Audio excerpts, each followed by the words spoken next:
Salut à tous. Pendant la Seconde Guerre mondiale, la résistance française s'illustre par son courage et son abnégation. Mais parmi les nombreux mouvements engagés dans cette lutte, les communistes français se démarquent de manière particulière. Engagés de façon parfois ambiguë, motivés par des convictions souvent controversées, les communistes s'organisent pour lutter contre l'occupant nazi.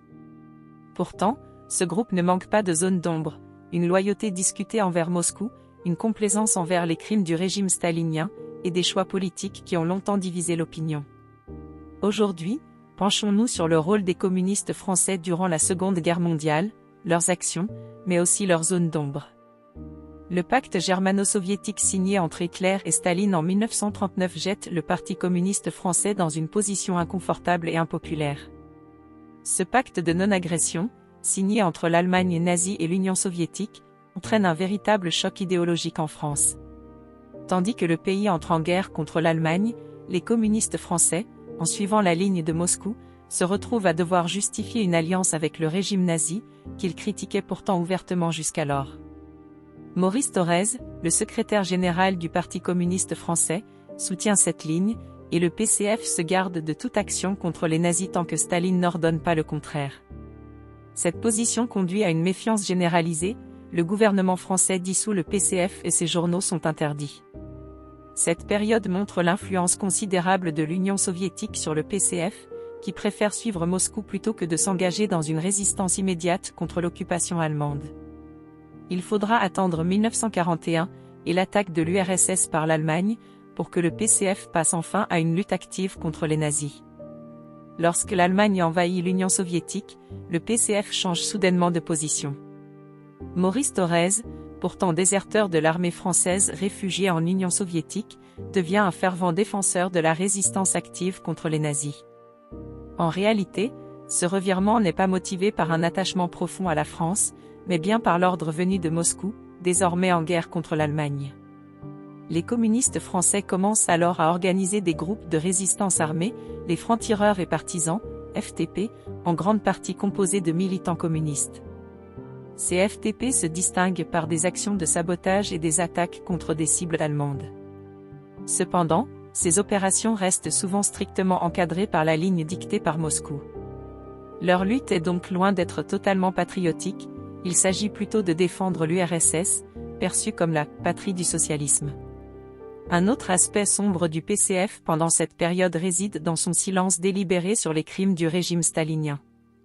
Maurice Thorez et les dirigeants du PCF connaissent parfaitement les atrocités commises en URSS, notamment l'existence des goulags, ces camps de travail forcés où des millions de personnes sont envoyées pour des raisons politiques.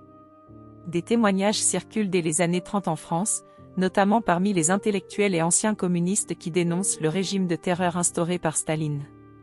Cependant, le Parti communiste français ferme les yeux sur ces abus, allant même jusqu'à glorifier l'Union soviétique comme un modèle de société. Maurice Thorez, au courant des purges, des arrestations arbitraires et des famines forcées orchestrées par Staline, choisit délibérément de taire ces informations pour ne pas ternir l'image de l'URSS auprès de ses militants français. Les communistes qui osent remettre en question cette ligne sont exclus du parti ou réduits au silence. Les communistes jouent un rôle important dans la propagande de la résistance antifasciste, mais cette lutte n'est pas exempte de calculs politiques. En 1944, les nazis diffusent une affiche de propagande appelée l'affiche rouge, destinée à discréditer la résistance communiste en soulignant les origines étrangères des membres du groupe FTP-MOI. Les nazis essaient ainsi de faire passer les communistes pour des étrangers, des terroristes, afin de les isoler du reste de la population française. Malgré la tentative de manipulation des nazis, l'affiche rouge a pour effet de renforcer la détermination des communistes à résister. Cependant, une fois la guerre terminée, le PCF n'hésite pas à se servir de cet épisode pour renforcer son image de parti de la libération, tout en minimisant les réels sacrifices d'autres mouvements de résistance non communistes.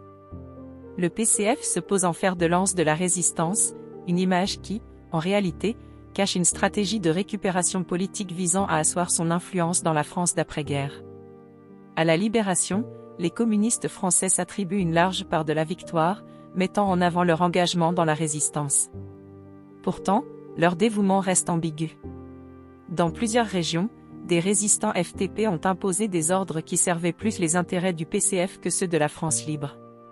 Par exemple, certaines opérations visaient autant les forces allemandes que les résistants non communistes, afin de s'assurer d'un contrôle politique post-libération.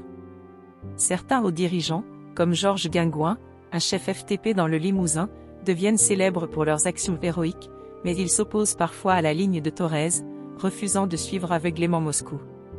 Cette dissidence interne montre à quel point le PCF restait divisé entre ceux qui voulaient réellement libérer la France et ceux qui voyaient en la résistance une opportunité d'imposer les idéaux communistes après-guerre. On le voit, les communistes français durant la Seconde Guerre mondiale ont certes participé à la résistance dès 1941, mais leur motivation et action étaient loin d'être purement patriotiques. Enfermés dans une fidélité inébranlable envers l'Union soviétique, et silencieux face aux crimes de Staline, les dirigeants communistes français, comme Maurice Thorez, ont délibérément ignoré les réalités des goulags et de la terreur stalinienne. Ce silence compromettant et cette lutte conditionnelle montrent une résistance loin d'être aussi idéalisée qu'on pourrait le penser. Si cette plongée dans les zones d'ombre de l'histoire du communisme français vous a interpellé, n'oubliez pas de liker cette vidéo et de vous abonner pour découvrir d'autres récits de notre passé. Merci, et à très bientôt pour de nouvelles explorations historiques.